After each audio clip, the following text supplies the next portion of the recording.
कधीच नाही चुकणार तुमचे फेवरेट टीव्ही शोज झी5 सोबत, तेही एकदम फ्री। बरं, मिस्टरांचं काय म्हणणं आहे तुमच्या स्वभावाबद्दल? तुमच्या कुठला बदल केला पाहिजे? राग कमी करायला पाहिजे। तुम्ही हो तुमच्या मिस्टरांचं काय म्हणणं आहे? मी जरा म्हणजे पटलं नाही तर मी जरा असं काहीतरी चिडून बसून बसते, भांडते आणि परत 10 मिनिटांनी एकत्र होते, तर ते भांडण कमी केलं पाहिजे।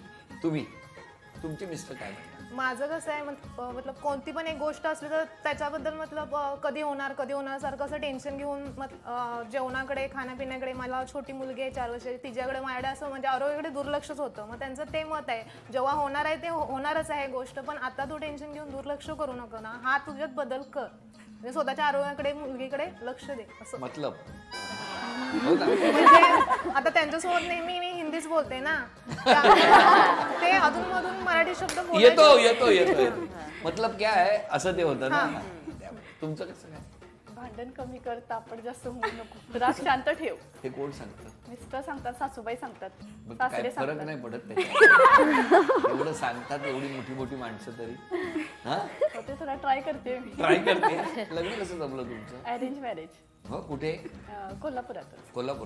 ते बघायला आले होते? हो, बघायला आले। आणि मग कसं जमलं? ते आले होते ऍक्च्युली दिवसभरात त्यांनी 5 मुली बघितल्या आणि 5वी मला बघितली। आता काय म्हणतात? निर्णय थोडा चुकला असं बोलतात? बोलतात त्यांना सांगा असं नाहीये बिलकुल। असं कसं काय बोलतात ते? हा? तुमचं कसं काय? मिस्टर म्हणतात की एकच गोष्ट 10 वेळा सांगत जाऊ नकोस, मला कळतं एकदा सांगितलं की, आणि थोडी बडबड कमी कर, असं मिस्टर सांगतात? हो। तुमच्या लग्न कसं जमलं? माझं लव्ह मॅरेज। कसं ते? कॉलेजला एकत्र होतो। आणि मग प्रपोज त्यांनी केलं? हो। होकार आला? हो। लगेच असं नाही, पण कसं होतं 10वीला असताना ना आम्ही त्यांचा आमच्या स्कूलमध्ये नंबर पडला होता, त्यावेळेला स्कूलमध्ये नंबर पडला होता। मी इंदुमतीला होते, ते विद्यापीठला होते, म्हणजे समोरासमोर स्कूल होती। त्यांचा नंबर माझ्या स्कूलमध्ये पडला होता। मग अशी फक्त तोंड ओळख होती की बाबा हे फ्रेंड आहेत आपल्या, असं तसं। मग नंतर कॉलेजला पण आम्ही एकत्रच गेलो। मग पुढे? मग ते कसं जरा असं फ्रेंडशिप होतीच ना आमच्या आधी, मग आम्ही पिकनिकला गेलो होतो। कुठे? ह्याला कोकणामध्ये गेलो होतो। दोघे? नाही, कॉलेजची ट्रिप होती तिथे। मग त्यांना मी आवडले, मग त्यांनी असं म्हणजे फ्रेंडना वगैरे माझ्या विचारलं असं तसं कशी आहे वगैरे, असं म्हणजे आधी माहितच होतं, पण सिंगल आहे का बाबा, की सिंगल आहे म्हणजे कुठले अजून दुसरे कोण फ्रेंड्स आहेत का असं।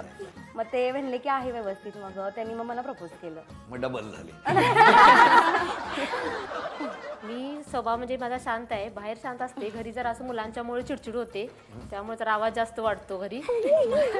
मिस्टर म्हणतात जरा असं जास्त आवाज बोलत जा, हळू आवाजात बोलत जा, मुलांच्यावर जास्त रागवू नको, हे करू नको, ते सांगत असतात सारखे।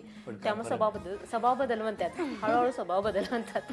बरं, ते 32 शिराळ्यात जे मडक्यात ठेवतात ना, तसा स्वभाव या पैकी कोणाचा आहे? सतत फुस करणार? सायली म्हणजे जाऊ नका 32 शिराळ्यात। सगळं दाबून ठेवते, सगळ्या एकत्र आले की मग भस्कन अंगावर येते सगळ्यांच्या। हो, तसं मागं पण चालू असतं दोघांचं। मला फक्त टार्गेट करणार नाही, सगळ्यांना टार्गेट कर। झी5 ॲप डाउनलोड करा आणि पहा सर्व एपिसोड्स एकदम फ्री।